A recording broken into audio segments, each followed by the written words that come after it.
Yo, what's up, guys? I finally got a free minute to do this game review that I've wanted to do for like the past couple days. And unfortunately, I don't have control over the camera angle because it was already cast. But we're gonna make do with what we got. And for the most part, I'm probably also just gonna skip over the draft. It sounds like you guys had a pretty good idea of what you wanted to ban and what you wanted to pick going into it, and I'm not really gonna interfere with that. The fact that they didn't ban Star Stukov though is kind of the meme because it seems like you guys have been just absolutely de underscore destroying people with it. So hell yeah on that. But other than that, um, just looking at the end of the draft, I'm a big fan of what you guys are playing, and not really a big fan of the one tank double melee soft CC comp that they've got going on over there. So right off the bat, having 4 CC, having 4 hard CC, especially with that silence, is really really good, and I'm pretty sure it's gonna show as we get further on into the game. Um, all right, I'll wait for the 5 million years for my game or their game to buffer. Skip through some of this.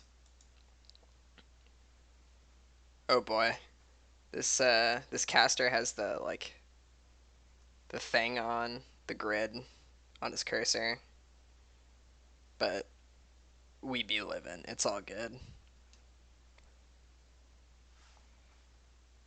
Man, not being able to control my camera is going to be a little brutal here, but you know that's fine. That's the way of things. Um, I like the lane split. Their comp kind of favors this lane split if you like theoretically look at it.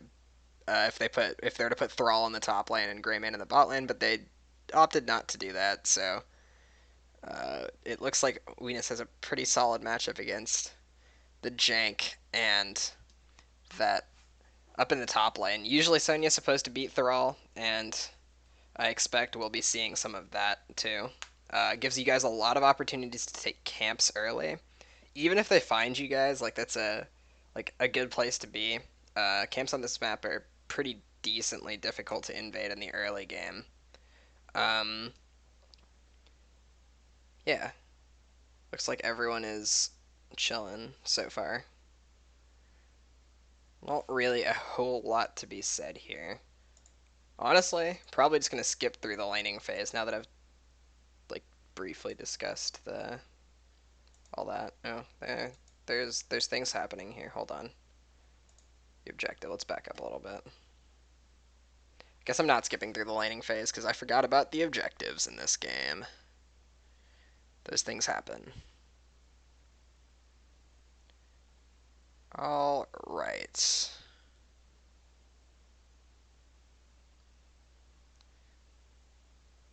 So I'm gonna stop it right here and look at the mini map. Um, I really like where Zed's positioned here, especially with them not really knowing and then sending Johanna up top. I'm sorry about the big pause icon in the middle of my screen, and there's just not really much I can do about it. Um, that being said, I guess Phoenix has to be down here somewhere, right? I guess let's just play it and see what's going on. Um, but you guys, if we go back just a second here, you guys potentially had a really clean engage. Oh my god. This is bouncing around everywhere. I wonder if I can skip ahead 10 seconds or something. No. Um, Apparently not. So we're just gonna resume the position here real fast. Yeah, like right there. Where you got Venus going into bot here. Tiger's down there already. Tiger kind of just walked into that bush. Do advise in higher levels of play and I mean, even as you're going on with the season, if you guys hadn't checked that and didn't know that people were coming through that bush where Zednam is right now, that he could have very easily died right there. So just the potential like this could happen. I guess that while they're all rotating down here, uh, yeah, just stand tight to your tank. Um, they're not doing a great job either of that, but Star also kind of zoned the living hell out of them with that Stukov silence, and it ended up being a really good opportunity to find a pick. Um, just the way that fight was set up was it was good. It was a little awkward, but it was good. And now you guys have a ton of pressure on the gate with Greymane down, which is also really good. And I do like that call to just go put pressure on structures. Um, yeah, things seeming pretty solid so far.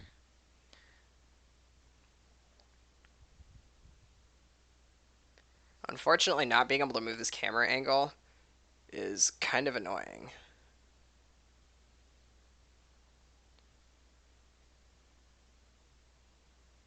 Alright, we're gonna go back like 20 seconds and look back at this fight here because I don't know. There was some three people like on their team just randomly walking around, and yeah, like right here, like I think you guys could have. I guess you guys put a fair number of cooldowns into the tank, but um, yeah, never mind. I rescind my previous statement. That was good. You guys did put a lot of cooldowns into the tank, and unfortunately, Johanna's Johanna, but Johanna's now also low, and I guess half, and regenning really fast because it's Johanna. But that's fine. Getting Iron Skin out is really important right here. Being able to go, you can totally go in right there on the Johanna, knowing that she doesn't have Iron Skin and like forcing a response out of their team potentially. This is just me thinking out loud, and of course, obviously, you guys can do with these suggestions what you will. But like that just seemed like a really, really bad use of Iron Skin. I don't think there was any threat from you guys to pop it. Now Zed could totally just go straight in on this Johanna, and you could just delete her. That being said, like the way you guys won that team fight was entirely them just walking into all of your cooldowns. So props to you guys for taking advantage of the fact that they walked into all your cooldown or into this into Star Silence and just popping everything on them. That's great. Um, but yeah, potentially like I don't know if their team hadn't walked into that Stukov Silence and just had three people sitting in it, like that fight could have been pretty difficult. And I think capitalizing on a cooldown like Iron Skin is pretty important against a tank like Johanna, especially if she's still as strong as she used to be with all that health and sustain that Johanna's usual unkillable self brings to the table. From a macro perspective, yeah, seems like some good stuff going on here. I'm I'm a fan. Tiger went real deep for that gray man, but not really punishable. Yeah, usually standing inside that thing and just hitting the structure means you could have totally kill confirmed that before. I guess it's gonna go down anyway to the thing, maybe. Oh damn, that's unfortunate. But yeah, taking advantage of that attack speed buff is pretty important, and you guys were mostly doing a pretty good job of that. Good work up in top lane. Yep, classic plays. Seems like you guys are doing pretty much what you're supposed to be doing here. A little bit of being split there, but nothing that's going to cost you here. I would be careful with. Here, I'm going to pause it and go back just a second to back here. To like back here. So this rotation right here, Venus and Zed, like you got spotted here, and their entire team totally could have turned and collapsed on you if like they were all there. Albeit they weren't all there, and Greymane just kind of wandered up to topside and ignored you guys. But the 4-on-2 collapse there could have been really bad, and I'd potentially be careful of that pathing. Um, Maybe you guys could have like gotten around and taken the engage, but some well-timed bursts definitely would have put them back in the game and gotten them level 10. Um, yeah, but that's chilling. Ended up working out pretty well for you guys. I'm sure you guys can see, I'm pointing out like these things that ended up working out for you guys pretty well in the end, but potentially could have been like scary situations if their team was super heads up and like 100% on top of everything, which I'm not expecting any team to be like 100% on top of anything, but you always got to play like they are. Um, Up talent tier, takes the boss, clears mid. You guys know. I think you guys could like know that they're on the boss. I don't know if you see that all on the mini map, but it went straight through your tower, so I assume you do. Yep, there you go. There's that rotation. Going straight up for it. And it looks. I can't see the health bar because the stream. Okay, you guys are chilling. You guys got there in good time.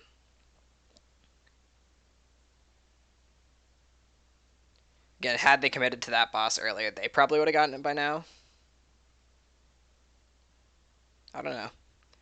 I feel like I'm bashing on the enemy team a lot, and you guys are kind of just capitalizing pretty efficiently on it.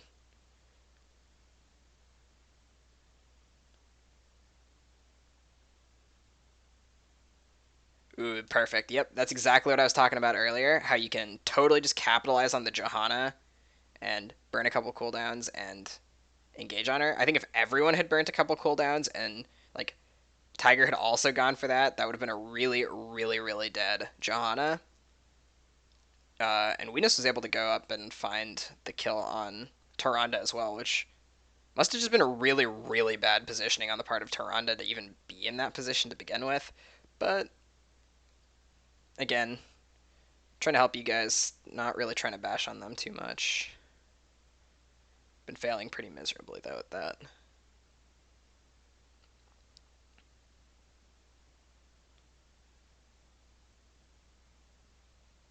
They did a good job of getting on the objective there though real fast. I guess you have the time to kind of just walk up and take it back. No real issues there.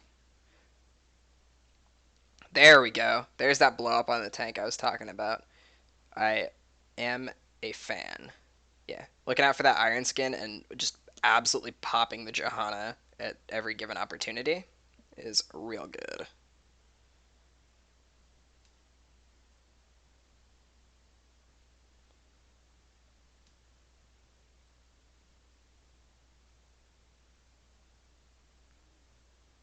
As far as coordinated play is concerned, since you know they have to send some people up there to deal with the boss, potentially, like, let's go back here a little bit. Well, you have all five people here, and you saw Greyman in bot lane. You could totally send one person mid, like Tiger went up mid, and then Weenus just followed him up mid. Honestly, I think you could have sent someone bot and gotten a little bit of extra XP off that wave and pushed it into them a little bit more. Um, just as something you could do. Obviously, now you can see on the map that Greyman's not there, but with at least three of them having to clear the boss and your team just being a short rotation away, I think you could have potentially gotten some XP off that bot lane there. And just a thought.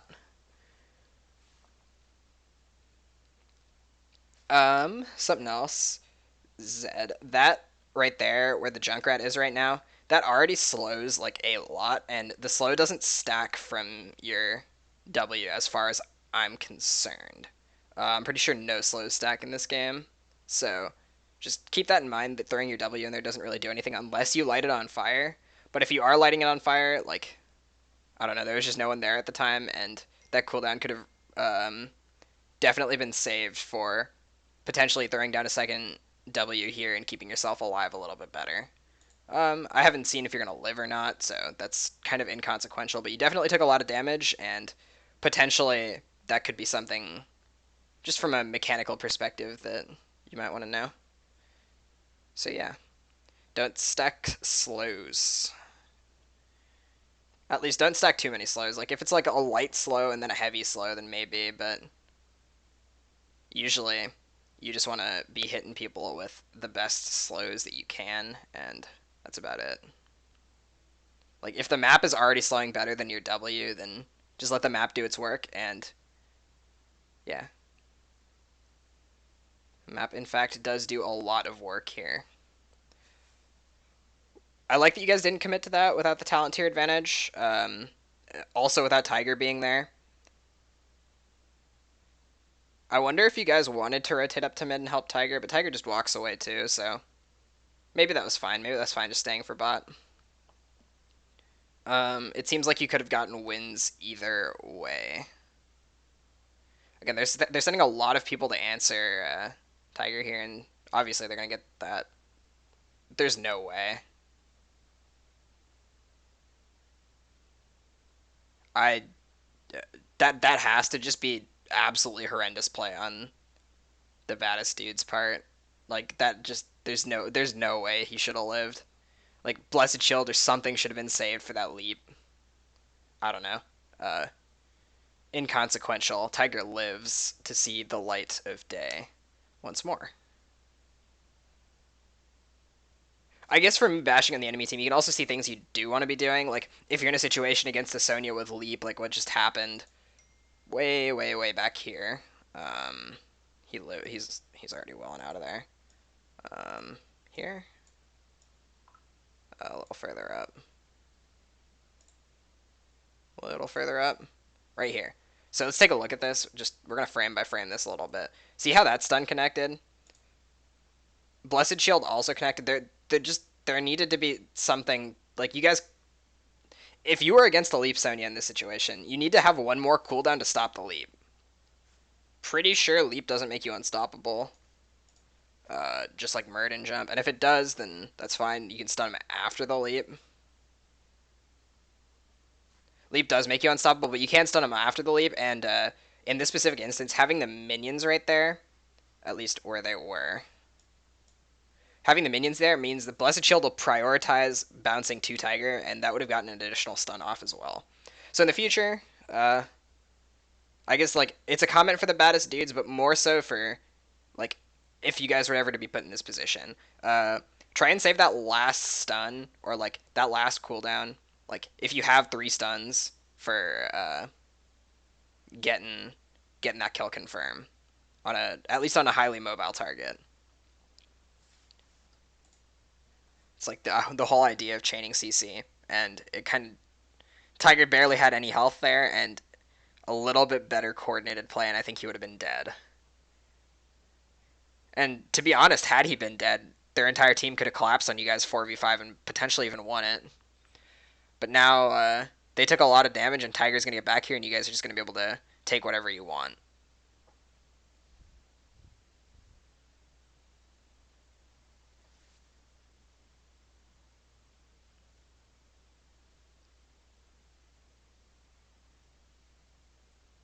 Yeah, I don't know. So far, this seems like kind of a face roll. So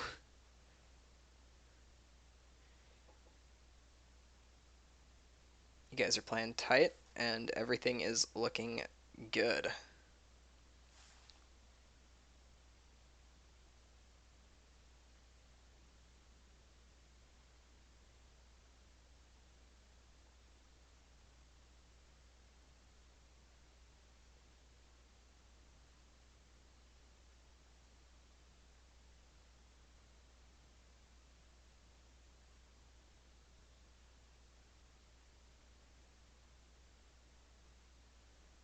All right. Yeah, I don't know. I think you guys are just gonna continue walking around the map, taking whatever you guys want, and there's nothing they can really do about it. Ooh, that was a really good engage. See, that's exactly what I'm talking about. Where Thrall has that movement speed, and Star saved that silence for like the extra half a second, so that like your team could a little bit better like get to him. Thrall also made a really good play in actually saving that E so that he could live. Ooh, that did a lot of damage. Feels bad, Gray Man. But yeah, stuff like that. Like there's there's CC, and obviously like chaining CC is something like Clouded Minds has been working on since just the very beginning. As far as coordinated play goes, that's something we've always been doing. Um, but yeah, just good coordination of using those CC abilities and not making the same mistakes that they did. Like that was really good, saving your E for when it can't get interrupted by Johanna W. Um, yeah, I think I've spent a lot of time in this game talking about cooldown awareness because I think it's the most relevant part of this game so far. Um, But yeah, the same thing applies to like heroics and stuff too. Um, like you guys totally know that Blessed Shield and Earth or and Sundering, excuse me, are like their best engages. So picking those fights around those cooldowns are just really good. Thrall hasn't exactly been doing a great job of using that Sundering correctly either, though. So that also definitely helps.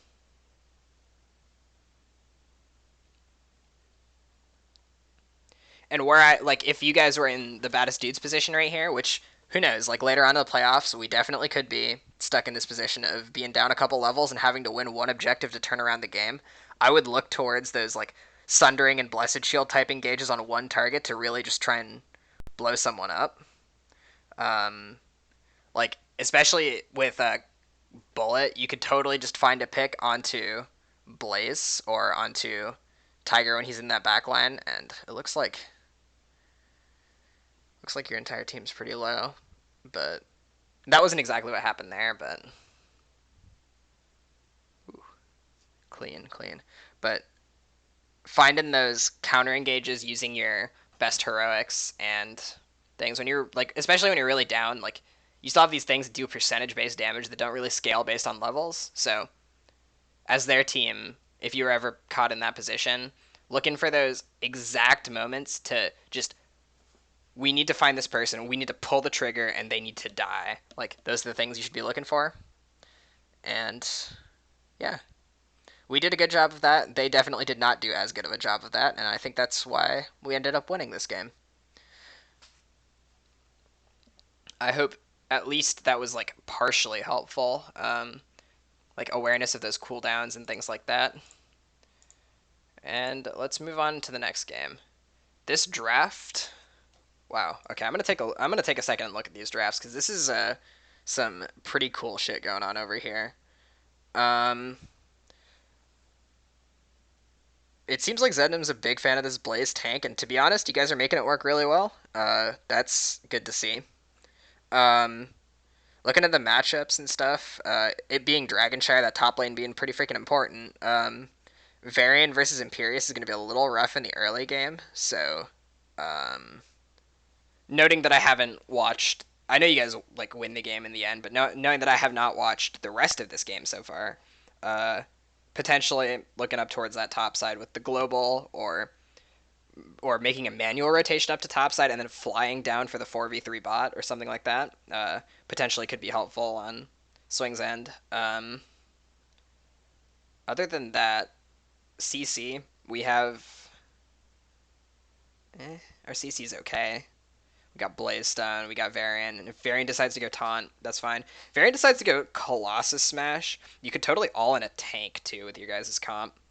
Um, I'm intrigued to see how Swing builds this one. I believe it. If it was me personally, I think it's Mage Stad, and I think it's gonna be Mage Stad, knowing Swing. But onwards. Let's skip all of the loading. Something else I really like to talk about on this map, or has recently actually been brought to my attention on this map, is this concept of freezing the waves.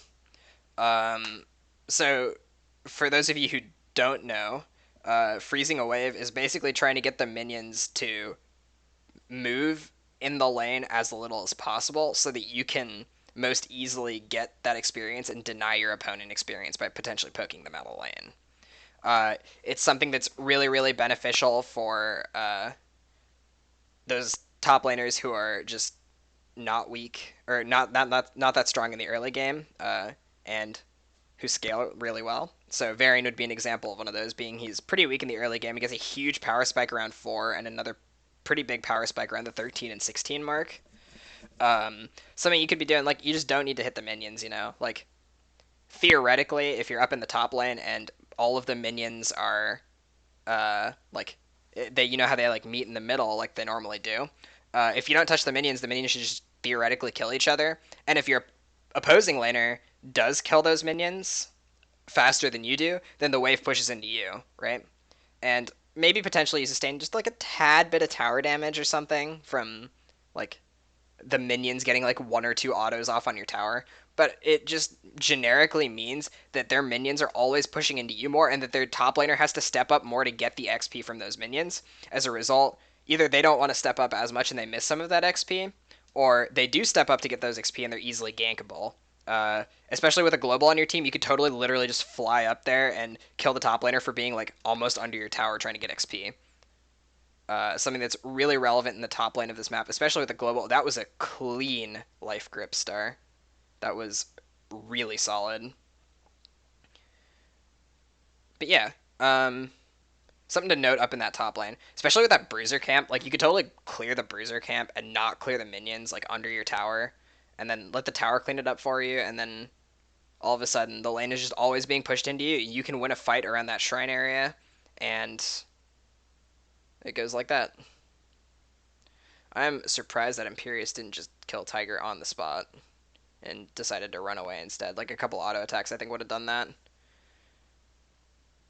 But that's okay. Um, yeah,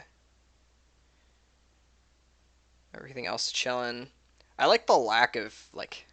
I guess I can't tell if it's lack of panic in comms, but it seems like pretty collected here. Like everyone's kind of where they want to be. Like you're trying to put pressure on bot lane. You've got top lane back, and you kind of just have Zed sitting in the middle and being like, "Yo, I got poke. You're not getting that dragon." That seems like a pretty good like counter strategy here. Um, yeah, not much else is really going on. See, if they hadn't cleared these minions here, let's just like let's take a look at this. If we go back like 3 seconds or something, we have like our minions right now. If you look right over here, there's one, two, three, four, five, six, seven, eight, nine of them, right? And they could have let those minions push, and they would have gotten the XP from them naturally dying because like Vala is an XP range if she steps into the bush, or a noob could step into the bush and be an XP range, and you guys would never be able to get the XP from these minions because they like they're not clearing here, and these minions just because there's more of them would naturally kill these minions and then push under tower, right? So just something to keep in mind throughout the game is that that concept of like freezing and min maxing the XP you and your opponent get off those minions in the early game could really make the difference between like a Div D team and like a Div B team, you know? Like that's definitely something that is totally capitalizable on. But enough of me talking about minions and their crappy mechanics. Let's move on with this game. Not really a whole ton to be said here. We have control over one, they have control over one. We're probably just going to be sitting here for the next couple of minutes, so I'm just going to turn the normal cast back on for the sake of normal cast. See, you guys just got that entire wave of minions right here, and TBH, they're they should have like an XP lead on you guys right now from like at least that one wave of minions. And see, they're even stepping up here to clear that shit. And like obviously you guys cleared that because you're fighting them under that minion wave, which isn't an issue. Like that's why you want the minion wave to be as neutral as possible. So you're always like you're fighting under your minions and stuff like that too. Cuz all right, let's just admit it for a second. Minions do damage, and we've all had that moment where we die to the freaking minions trying to 1v1 the enemy laner, and being like, dude, I got this, and then the minions are just like, nope. Like when you're right in front of your gate, like that shit happens, and like those kind of things are like, I guess what I'm trying to say is they're avoidable for both teams, and that maybe that's something we want to look into, given you guys are mechanically doing everything else pretty well throughout this game, going into it.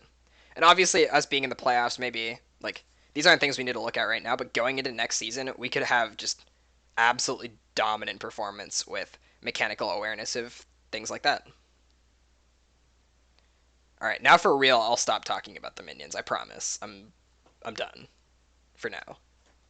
Maybe we'll see how it goes. We'll see how the rest of the game plays out.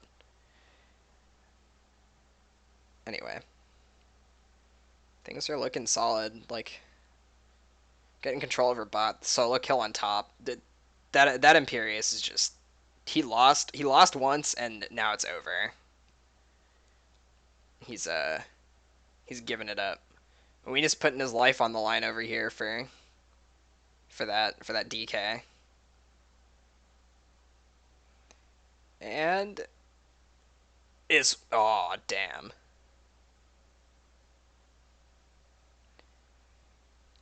I wonder if that was right.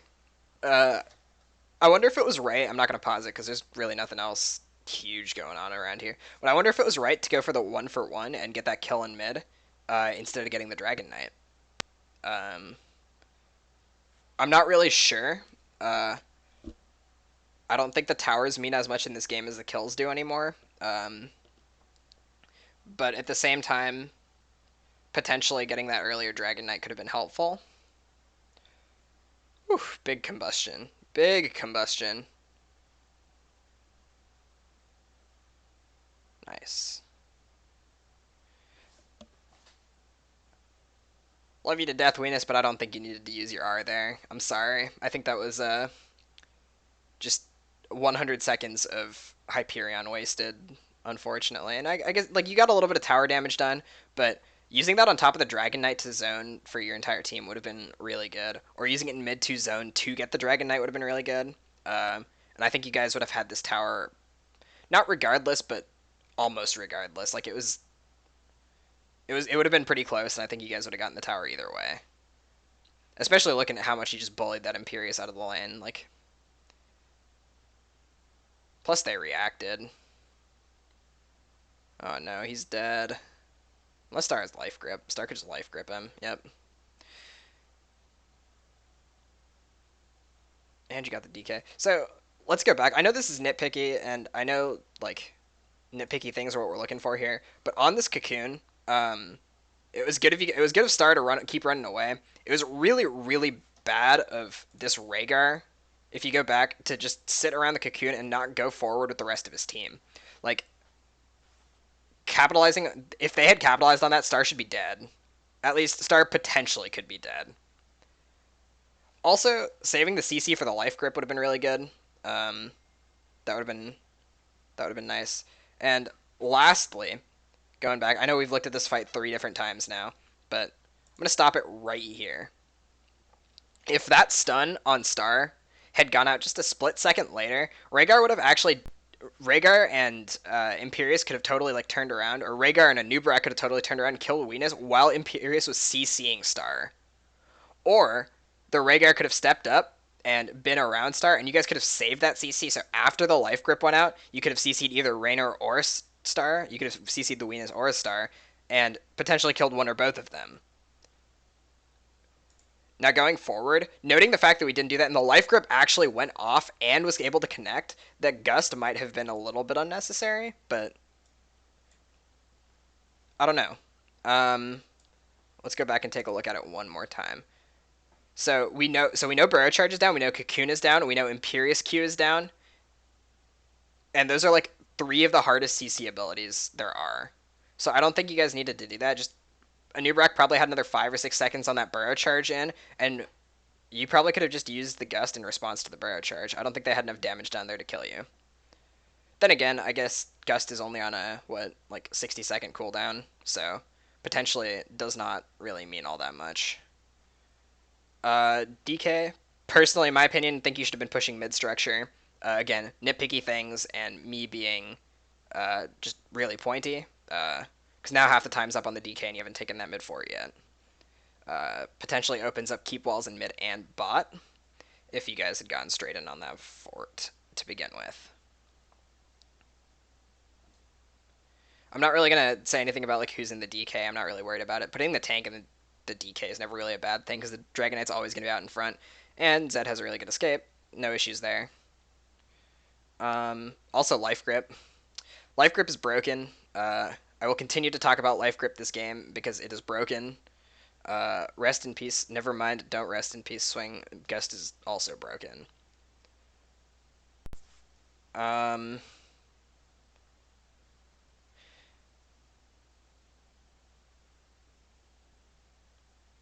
yeah, Hyperion was good there, I think.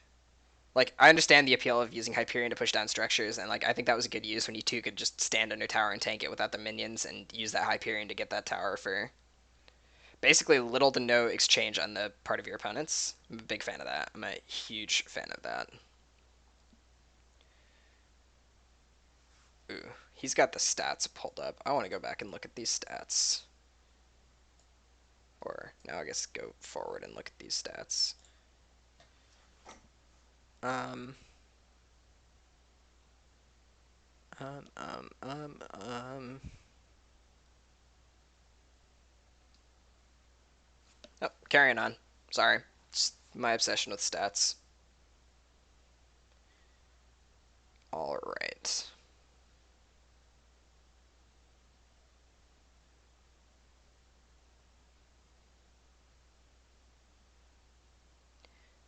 See, here's another case where this would have benefited them a lot to let those minions in mid push in a little bit more. Because you guys have this huge minion wave pushing into mid, and it could have just killed all their minions, denied you all that, and they could let it push under tower and clear it, and then our next set of minions has to go even further up the lane, and etc. etc. etc. And it kind of stacks and snowballs like that. Makes it really difficult for one team to get XP.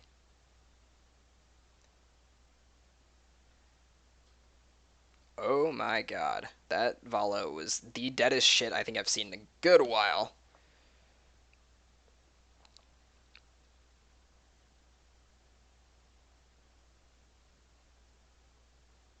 To be honest, I think that Riptire should have had Venus just dead to rights, but looks like not. Junkrat Bomb was also questionable.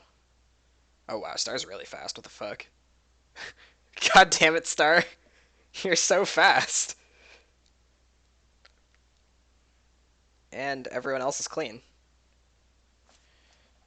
Alright, let's go take a look at what happened here. I'm not really sure.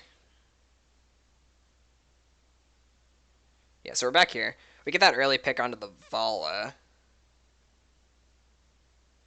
That was really solid. Now we know we're 4v4. Like, we just see all four of their team members here. And Rhaegar's down Ancestral. So, again, this was a good fight to pick. Um, Zed, right there. You should have been a little bit careful pushing up while someone is still in the cocoon. We had our two DPS back here breaking that cocoon for the cocooned member. And you kind of just walked straight in on the rest of their team, and they can easily just turn around and kill you. And now, like, Swing's way back here because she was helping clear the cocoon. Star just got out of the cocoon. There's minions of theirs that you guys are fighting under. Like, the Siege Giant Camp low-key does a lot of damage, and I don't know. I think falling back and clearing the cocoon, even if it means they get away, is still a win for you guys because you got the kill and you're gonna be able to clear that Siege Giant Camp.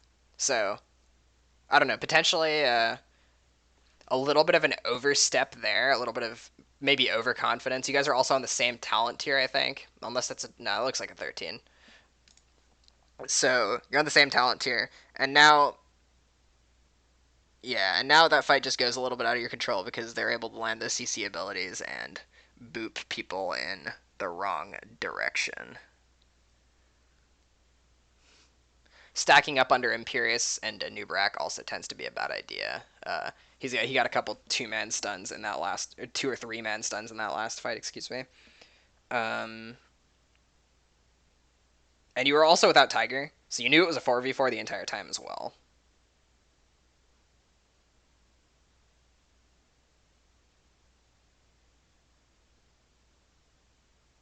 Oh no, Tiger went so deep.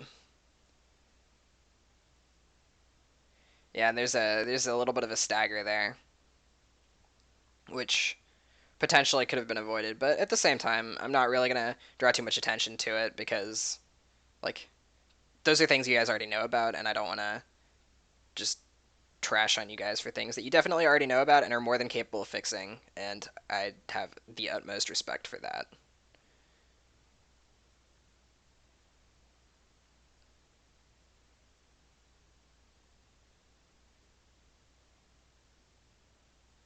Again, good pushing up on that Anubarak. I like that.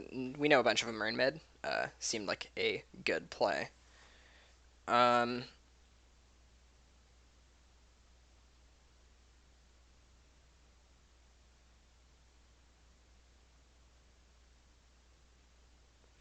Yeah, moving on. You guys have 16, so uh, good spot to pick fights, and you guys are looking for it. This man's opening the tab screen when things are about to happen. Seems a little questionable to me, but casters will continue to be casters.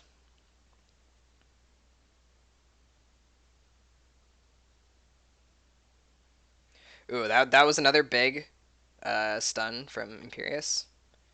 Again, DPS turning back here to clear that cocoon, and the rest of the team still proceeding to beat up on the tank. It ended up being okay this time because the rest of their team just kind of ran away. I'm not really sure why the rest of their team just ran away, but that's fine. If they had all gone in on you with Star in that cocoon and your two DPS had turned around and attacked that cocoon, which I'm not saying attacking the cocoon is the wrong play. I think going in on the rest of their team while the person's attacking the cocoon is the wrong play, though.